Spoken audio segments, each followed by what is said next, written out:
गिबियावनो बे समाव बर' थुनलाइ आफाद जानानै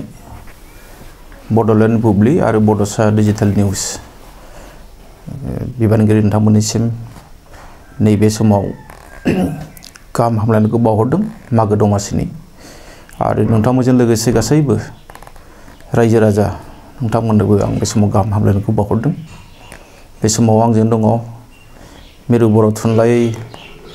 आफादनि खुगा लाइसिनि लोगो सुजुगिरि मुस्रि रुपनाथ मुसाहारि बिथां आरो लोगोसे उदालगुरि जिल्ला बर' थुनलाइ आफादनि नेहाथारि मुस्रि फिथारगोरा दैमारि बिथां। जोङो बयबो मिथिगौ जे बर' थुनलाइ आफादनि जि 63थि बोसोरारि जथुमा बेयो फैबाय थानाय 19, 20 आरो 21 जानुवारि 2024 बक'नि गान्धी मैदान समन्वय क्षेत्र बहाय जानो थांगासिनो दङ आरो जिहेतु बे हाबाफारिया जोबोद गाजा गोमजायै जागोन। दा बेवहाय बर' थुनलाइ आफादा मा हाबाफारि लादों बेनि सोमोन्दै गेदेमा रायजो राजा बिथांमोननो मिथिहोनांगौनि बिबान जोंहा दङ। आं बेखायनो दिनैनि नैबे हरखाब जि खौरांगिरि मेल बेखौ नोंथांमोनखौ लेंहरनानै लानाय जादों आरो बेनि गेजेरजों जोंनि हाबाफारिजों लोगोसे जोंनि थुनलाइयारि बान्था जोंनि गेवलां मेलनि सोमोन्दै जोंनि सावराय मेलनि सोमोन्दै गासैबो बाथ्राखौ मिथिहोनो थाखाय आखायाव लानाय जादों। दा जोंनि हाबाफारिया 19/1/2024 खालि एबा शुक्रबार खालि फुंबिलि 7 रिंगायाव बानजाय आफादनि मावख' बेखेवनाय हाबाफारिजों जुरिनानै जोंहा गाहायै मोनसे खोब मोजां हाबाफारि बेवहाय लादों बिथांमोना बानजाय आफादा आरो बेनो जाहैबाय जे 2:30 बां रावारि खन्थाइगिरि जथुम बेवहाय सामलायगिरि हिसाबै हांख्रायजादों doctor Anil Boro' head of the department पग्ल रिसार्च गुवाहाटी इउनिभार्सिटि बिथाङा बेवहाय सामलायगोन आरो बेखेवना होगोन बेखौ डक्टर ललित चन्द्र राभा गोरायुं दुधनै फरायसालिमा आरो बेवहाय गोबां माने रावनि असमिया होन बर' होन राभामिस होन गार' होन नेपालि होन माने हाजं गासैबो बेंगलि इंराजि कार्बि बेवहाय डिमासा टिवा राभा गासैबो खन्थाइगिरिफ्रा बाहागो लागोन आरो बे हाबाफारिया जोबोद मोजां जागोन होननानै जोङो मोनसे फोथायनाय दङ। जिहेतु बक'आ बेवहाय बर'नि जे अनजिमा बेयो बारा गैया आरो बेखायनो बानजाय आफादनि नैबे हाबाफारिया खोब बरायथाव जादों मोजां जादों मानोना बेवहाय गुबुन गुबुन हारि हारिसानि गेजेराव मोनसे खौसेथिनि बार्ता रादाब जों होनांगोन। बेखायनो जों बुंगोन बे हाबाफारिया जोबोद मोजां जादों आरो ओइदिनखालिनो जोंहा 2 रिंगायाव जोंनि थान्दैफोरनि नुजाथिनाय आरो मुं रेबथुमनाय बे जागोन। जोङो थान्दैफोरनि अनजिमाखौ गासै जोङो 1200सिम जों आसा खालामदों आरो बिनि बादैबो जोंहा बानजाय आफादनि गोबां थाबाय माने गासै 2000सो थान्दैजों लोगोसे बानजाय आफादनि सुबुंफोरजों बेवहाय ज' जाबाय थागोन आरो जों रिपर्ट मोनदों जे बेवहाय 500सो मोसाखावरिफोरनि मोनसे बागुरुम्बा मोसानायनि थाखाय बिथांमोना इतिमধ্যে साखाफारा खालामबाय। बानजाय आफादा गोबां खस्थ' खालामदों जों मिथिनायाव आरो बिथांमोननिसिम बे समाव आङो माने साबायखर बावहरदों बिथांमोना बिराद खस्थ' खालामबाय। मोनाबिलि 6 रिंगायाव बर' थुनलाइ आफादनि जि मोनसे खान्थि बायदियै जोंहा 1थि थान्दै जथुम जागोन आरो बे 1थि थान्दै जथुमखौ बेखेवनानै होगोन जोंनि मानिजाथाव मुसुर उपेन देउरि बारग' नेहाथारि बर' थुनलाइ आफाद बिथाङा आरो बेजों लोगोसेनो अस्ताद मिकुर बर' गोसोखां हारिमु मोनाबिलि बेखेवनाय बेखौ बेखेवनानै होगोन मुस्रिमा Rima Das international renowned film maker and best film editor 2018-2019 awardee बिथाङा बेखौ बेखेवनानै होगोन। 20/1/2024 सुनिबार एबा नैथि सानखालि फुंबिलि 8 रिंगायाव बर' थुनलाइ आफादनि गोथार फिल्मखौ बिरहोनानै होगोन जोंनि आफादगिरि डक्टर सुरत नार्जारि बर' थुनलाइ आफादनि आफादगिरि बिथाङा आरो बिनि उनावनो मुंख्लंफोरनो बिबार बावगोन जोंनिनो लेङाइ आफादगिरि मुस्रि प्रसान्त बर' बिथाङा आरो लोगोसे जोंनि बर' थुनलाइ आफादनि रुंसारि जालांनाय बिबानगिरि आरो सोद्रोमाफोरखौ गोसोखांनानै बिबार बावनाय हाबाफारि दङ बेखौ बावजेनगोन मुस्रिमा नीलिमा बसुमतारी लेङाइ आफादगिरि बर' थुनलाइ आफाद बिथाङा। बेनि उनावनो मोनसे खोब गोनांथार हाबाफारि फुंबिलि 10 रिंगायाव बे जाहैबाय बिसम्बि आरो गुबुन गुबुन बिजाब बेखेवनाय। बेवहाय मासिगिरि हिसाबै जोंनि बर' थुनलाइ आफादनि मानिजाथाव लेङाइ आफादगिरि मुस्रि सीताराम बसुमतारी बिथाङा मासिखौ लागोन आरो बे बिसम्बि बेखेवनाय हाबाफारियाव राभा हासं गाव हायुं खुंथायनि चिफ एबा गाहाय बिथां टंकेश्वर राभा बिथाङा बेखौ बेखेवनानै होगोन आरो बे हाबाफारिनि गाहाय आलासि महरै बाहागो लागोन आसाम सरकारनि सोलोंथाइ बिफाननि मन्थ्रि डक्टर रनज पेगु बिथाङा। बे हाबाफारियावनो जर'खा आलासि महरै जोङो हांख्रायदों आरो बिथांमोना बहाय बाहागो लागोन। बिथांमोनानो जाहैबाय डक्टर सूर्यकान्त हाजरिका आफादगिरि अहम साहित्य सभा बिथाङा इतिमध्ये जोंनो कनसेन्ट होखाबाय आरो जों बे मथे बिथांखौ बे हाबाफारियाव लुबैदों। बेनि उनावनो बिथांजों लोगोसे असमिया समाजनि सासे मुंदांखा सुबुं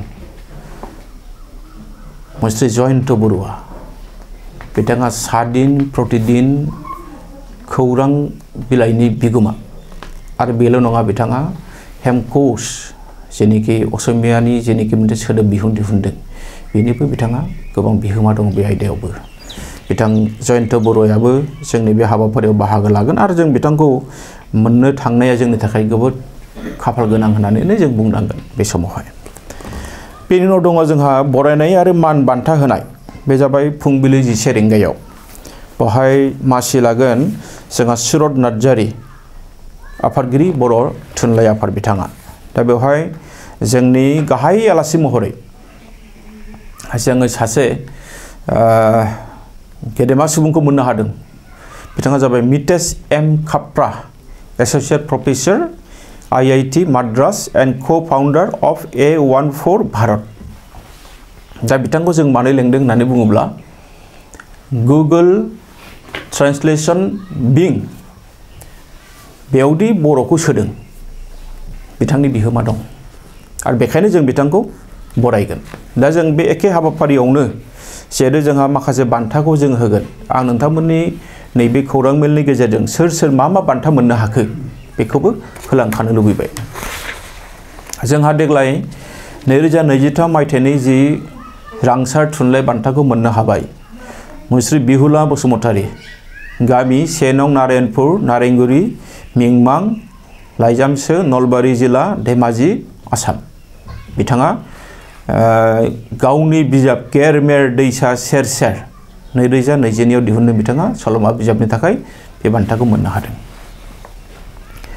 बेनि उनाव दङ समेश्वरी ब्रह्म थुनलाइ बान्था बेखौ मोनदों मुस्रिमा धैर्यज्योति बसुमतारी। बिथांनि गामिया जाबाय माइबं नोगोर क'क्राझार। बिथाङा क'क्राझारावनो थायो बिटिआर आसाम। बिजाबनि मुङा जाबाय दिन्दांनाय पेन्डुलाम बादि सोंथिफोर आरो बेखौ बिथाङा लिरदों 2020 मायथाइयाव खन्थाइ बिजाबनि थाखाय बे बान्थाखौ बिथाङा मोननो हादों। सानजारां लकेश्वर ब्रह्म हारिमु बान्था बेखौ मोननो हादों मुस्रि बेनुदर गयारी गामि हादानपारा क'क्राझार लासो आरो जिल्ला क'क्राझार बिटिआर आसाम। आयदाया जाबाय बर' हारिमुआव बिहोमा होनायनि थाखाय बिथांनि जि बिहोमा बेनि थाखाय। प्रबन बरगयारी थुनलाइ बान्था मोनगिरि रुंसारि सिन बसुमतारी बेखौ थैमुङारि हिसाबै होनाय जादों। बिथाङा रुंसारि जाबाय अब्लाबो बिथांनि जि बिहोमा बेखौ नायबिजिरनानै बिथांनो बे बान्थाखौ होनाय जादों। गामि तावलागुरि खासिखत्रा जिल्ला चिरां बिटिआर आसाम। बिथाङा बर' थुनलाइनि फोथाराव खौरां बिलाइनि बिहोमा होनायनि थाखाय बिथांनि जि खौरां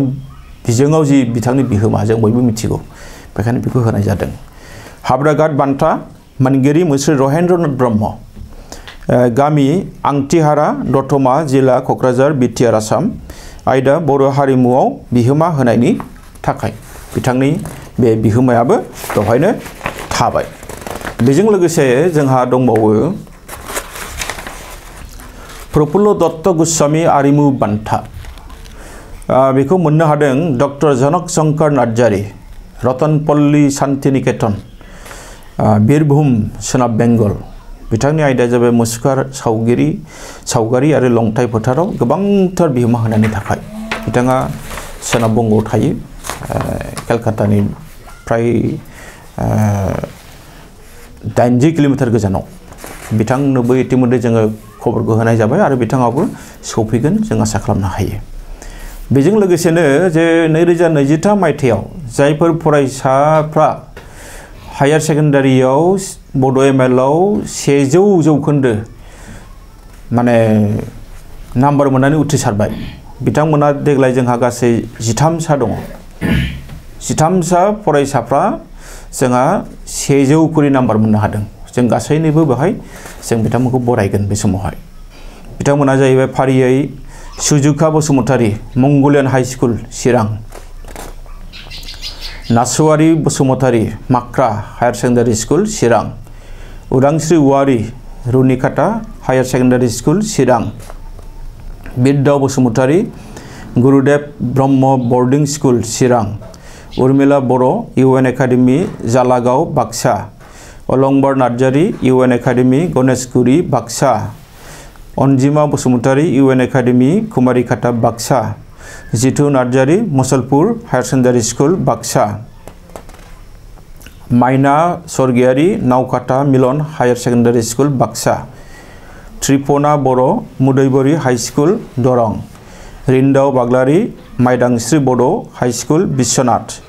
चित्तरन्जन बसुमतारी कलागुरु विष्णु राभा विद्यापीठ सनितपुर रेखा नार्जारी मिंमां नोलोबारी हाई स्कुल धेमाजि बे गासैबो अनजालि फरायसा फरायसालि बिथांमोना जोंनिया बड' एमएलआव 100 मार्क्स मोननो हादोंमोन आरो बेखायनो बिथांमोनखौ जों बे बाराव बरायगोन। बेनि अनगायैबो बानजाय आफादा गावसोरनिफ्राय माखासे गेदेमा सुबुंखौ बरायगोन बेखौ आं नोंथांमोननो बे मिडियानि गेजेरजों बुंथ'लिया जिहेतु जोंहाबो फारिलाइयाव दंखायो। फुंबिलि 11 रिंगानिफ्राय 1 रिंगासिम मोनसे जोबोद गोनांथार हायुङारि सेमिनार एबा सावरायमेल बे दङ आयदाया जाबाय रिभिजिटिं द सिभिलाइजेशन अफ ब्रह्मपुत्र भेलि बेजों बर'फोरनि गोमानाय जि जारिमिन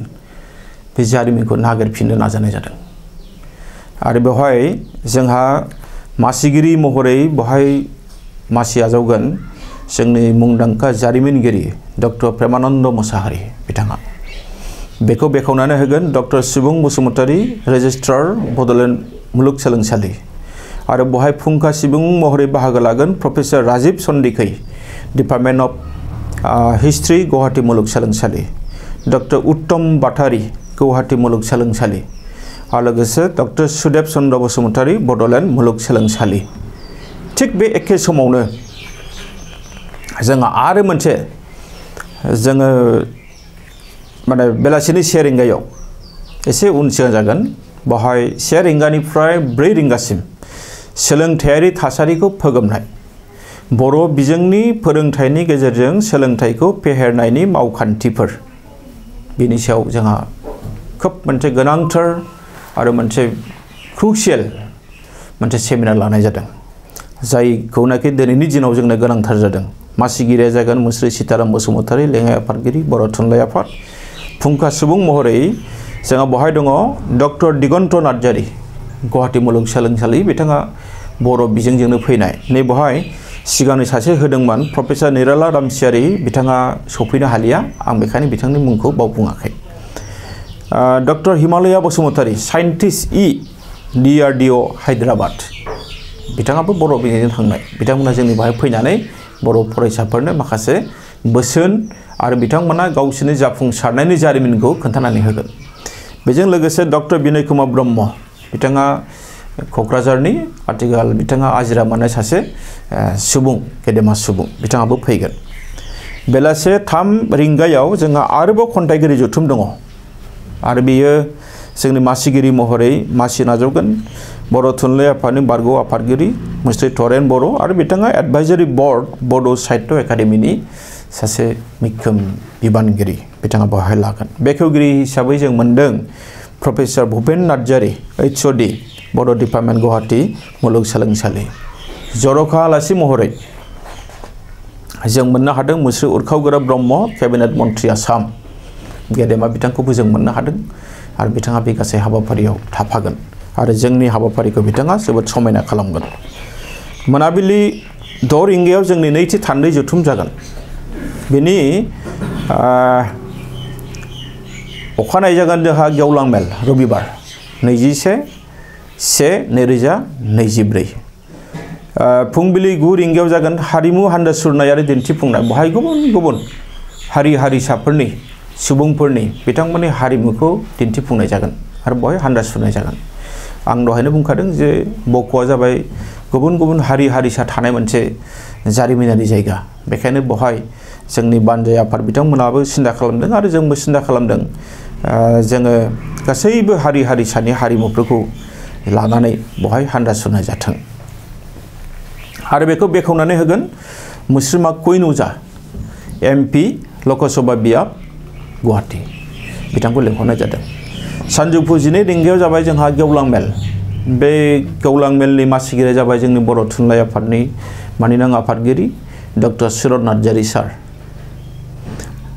बेखौ बेखेवगोन बिथांनिफ्राय जों कनसेन्टबो मोनदों आरो जों खोब आसाबादि जे डक्टर हिमन्त बिश्व शर्मा मानिनां गिबि मन्त्रि आसाम बिथाङा बे हाबाफारिखौ बेखेवनानै होगोन।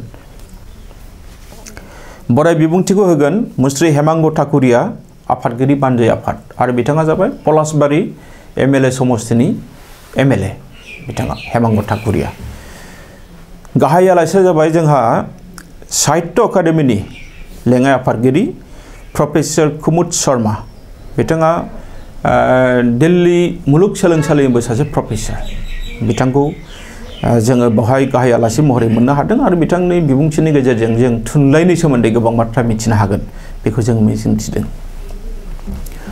बे गेवलां मेलावनो जों मख'जानाय गेदेमा आलासिफोर जों बेवहाय मोननो हादों। बिथांमोना गोबां बेस्थ'नि गेजेरावबो बेवहाय बाहागो लागोन। जोंहा बयहाबो मोनसे आसा फारिनाय दङ। बिथांमोनानो जाहैबाय मुस्रि बिश्वजित दैमारि मानिनां बुंथिगिरि आसाम आयेन आफाद, जोंनि मानिजाथाव सिबिजाथाव मुस्रि प्रमद बर' मानिनां गाहाय मावफुं सोद्रोमा बिटिआर, जोंनि आसामनि केबिनेट मन्त्रि मुस्रि इउजि ब्रह्म बिथाङाबो बेवहाय जोंनि मख'जानाय गेदेमा आलासि। मुस्रि दिपेन बर' मानिनां आफादगिरि दुलाराय बर' फरायसा आफाद बिथाङाबो जोंनि बेवहाय माने मख'जानाय आलासि हिसाबै बाहागो लागोन। मुस्रि मिहिनेश्वर बसुमतारी मानिनां गाहाय मावफुं सोद्रोमा बर' कसारी वेलफेयार अट'नमास काउन्सिल बिथाङाबो जोंनि बे हाबाफारियाव सासे मख'जानाय गेदेमा आलासि महरै बाहागो लागोन। मुस्रि टंकेश्वर राभा मानिनां गाहाय मावफुं सोद्रोमा राभा हासं गाव हायुं गौथुम खुंथाइ बिथाङाबो बेवहाय बाहागो लागोन। बेजों लोगोसे जोंहा गोबां मन्थ्रिफोर दङ, जेरै जोंहा मुस्रि जयन्त मल्ल बरुवा दङ, चन्द्रमहन पाटवारी बिथां दङ, अशोक सिंघल दङ, पियुष हाजरिका दङ, मुस्रिमा नन्दिता गार्लसा दङ, मुस्रि रन्जित कुमार दास, मुस्रि बिमल बरा बिथांमोनाबो बेवहाय जोंनि माने मख'जानाय गेदेमा आलासि हिसाबै जों मोननो हागोन। थांखि जानाय बुंथिगिरियाव दङ जोंहा बर' थुनलाइ आफादनि मोनसे समनि बारग' लेङाइ आफादगिरि मुस्रि बिसेश्वर बसुमतारी आरो बिथाङा बेजों लोगोसेनो गोबां जोंनि थुनलाइनि खामानियाव बिथाङा लोब्बाय थाबाय थायो। बिथांखौ जोङो बेवहाय थांखि जानाय बुंथिगिरि हिसाबै मोननो हादों।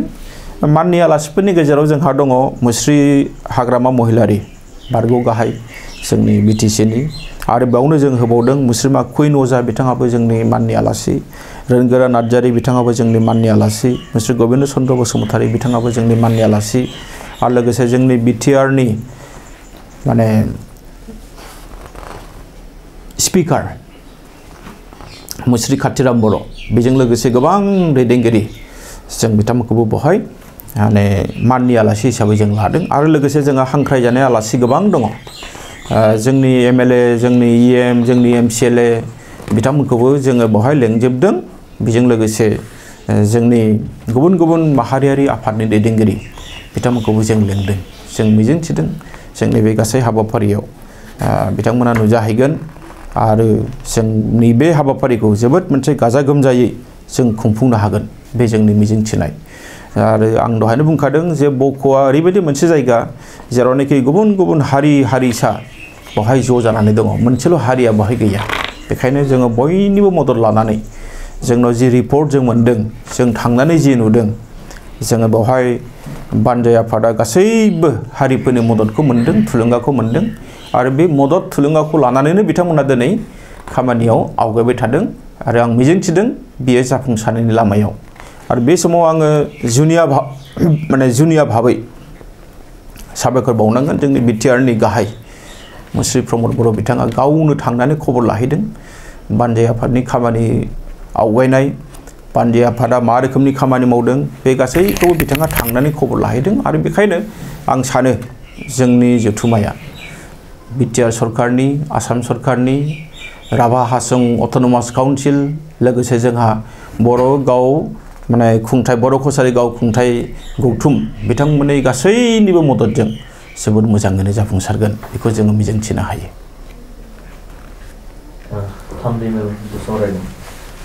बिजोंखौ लानानै गोबां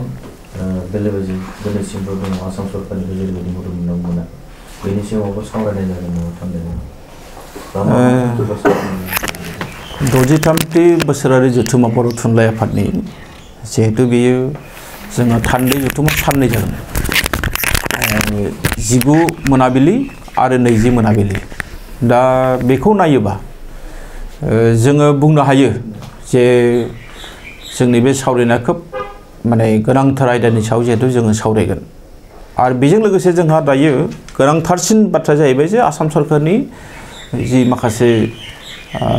पलिसि इडुकेशन पलिसिनि सायाव लानायखौ जों बेवहाय सावरायगोन गाहायै बिथांमोना दि थाखो 6नि थाखाय सानखान्थि आरो बिगियानावदि बिथांमोना इंराजि खालामनो नागिरदों आरो दाख्लैबावै गुणोत्सबनि जि सोंलु बेवहायदि बिथांमोना इंराजि हरबाय बर'नि हरालासिनो जेरावनाखि थाखोआव फोरोंनाय जादों बर'आव जेरावनाखि आनजाद लानाय जादों बर'आव नाथाय बिथांमोना रावजोंबो रायलायालासिनो जोंजों जेबो मिथिहोआलासिनो जोंखौ मिथिहोआलासिनो बिथांमोना इंराजियाव हरबाय बे बाथ्राया जोबोद सिरियास आरो बेखौ जों जोबोद सिरियासै सावरायगोन आरो जोङो जोंनि बिमानि रावखौ जोंनि गथ'फोरनि खुगानिफ्राय जों मालाबाबो गोमाहोआ जोङो बेवहाय सरकारनि सायाव जोंहा मोनसे बिश्वास दङ सरकारा निश्चय गावसोरनि गोरोन्थिखौ बिथांमोना हमनो हाबाय आरो जोङो ससियेल मिडियानि गेजेरजों जों नुनोबो मोनदों जे मन्थ्रि बिथाङा बुंदों जे बेबाराव बेबायदि इंराजियाव जालिया मोननै रावाव थांगोन होननानै बिथाङा बुंदों जोङो बिथांमोननि जि बुंनाय बे बुंनायखौ बुंनायावल' थायालासिनो एखेबारे खामानि मावनायखौ जों लुबैदों आरो जोङो बेयावनो माखासे गोनांथार थांखिबो लागोन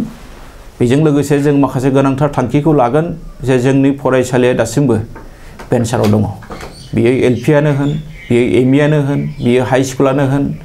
बियो जोंहा सिनियर सेकेन्डारियानो होन बेफोर गासैबो आरो बेजों लोगोसे जोंनि माखासे फोरोंगुरुफोरनि जिनेखि पस्ट सोरनाबा दाबो टिउटर जानानै दङ बे टिउटरा मानो टिउटर जाबाय थाखो जों बेखौ बुजियाखै आरो बेजों लोगोसे जोंहा दिनै फोरोंगिरिफोरनि आंखाल दङ बर' बिजोंनि फरायसालियाव दिनैबो जोंहा जिर' टिचार दङ सिंगल टिचार दङ बेफोरनि सायावबो जोङो बिराद गोथौयै सावरायगोन गोनांथार जोङो माखासे बिथांखिफोर जों लागोन जिखुनु जाया मानो जोङो जोंनि हारिनि जेंना जेंसि जोंनि हारिनि सिनायथिनि जि माखासे क्राइसिस फैदों जों बेनि सायावबो सावरायगोन जों बे 63थि बोसोरारि जथुम्माया अकल बर' थुनलाइ आफादनि बिथिंखौल' नायगोन बे नङा जोङो हारिनि जेंना जेंसि जोंनि फरायसालिफोरनि थासारि जोंनि फोरोंगिरिफोरनि अबस्था जोंहा दिनै मा फोरोंगिरि गैया जोंनि बिजोङा मा अबस्थायाव दं बे गासैखौबो जोङो सावरायगोन आरो जिहेतु बेवहाय बर' थुनलाइ आफादल' थाया जोंहा हारिनि लोब्बा आफाद दं जेरै दुलाराय बर' फरायसा आफाद थागोन बर' आइजो अनसाय आफाद थागोन जोंहा हारिमु आफाद थागोन जोंनि गुदि फोरोंगिरि आफादनि बिबानगिरि बिथांमोन थागोन जों बिथांमोनखौ लानानैनो जोङो ज' सावरायगोन आरो जोङो हारि दानायनि बेलायाव जों हारसिङै रावबो हाखाया जों बयखौबो लानानैसो जों बे खामानिखौ मावनो थाखाय आवगायदों बेखायनो आंहा फोथायनाय दङ नैबे 63थि बर' थुनलाइ आफादनि जि बक'नि जथुम्मा बे जथुम्माया हारिनि थाखाय बिराद मोनसे क्रुसियेल पिरियडआव जानाय मोनसे जथुम्मा बियो मानोना जोङो 2023नि 7 एप्रिलाव बिबान लानायनि उननिफ्राय जोङो सरकारजों गोबां खेब सावरायनो गोनां जाबाय सरकारनि पलिसिखौ जों नुजोब्बाय जोंनि मानसिफोरनि साननाय हनायखौ जों नुजोब्बाय बेखायनो दिनैनि दिनाव जुदि जों आवगायनांगौबा हारि हिसाबै जोंनि मावनो गोनाङा मा बिनि सायाव जोङो बेवहाय जोबोद गोथौ आरो गुवारै सावरायनांगौनि सम होननानै आं दिनै मोनदांदों आं दिनै नोंथांमोननि मिडियानि गेजेरजों बे बाथ्राखौनो बुंदों बेजों लोगोसेनो नैबे 63थि बोसोरारि जथुम्मा बर' थुनलाइ आफाद बियो बेवहाय बक'आव थानाय हिसाबै जोंहा बर'फोरनि अनजिमाया बारा गैया न'खर हिसाबै बिथांमोना 6,000सो दङ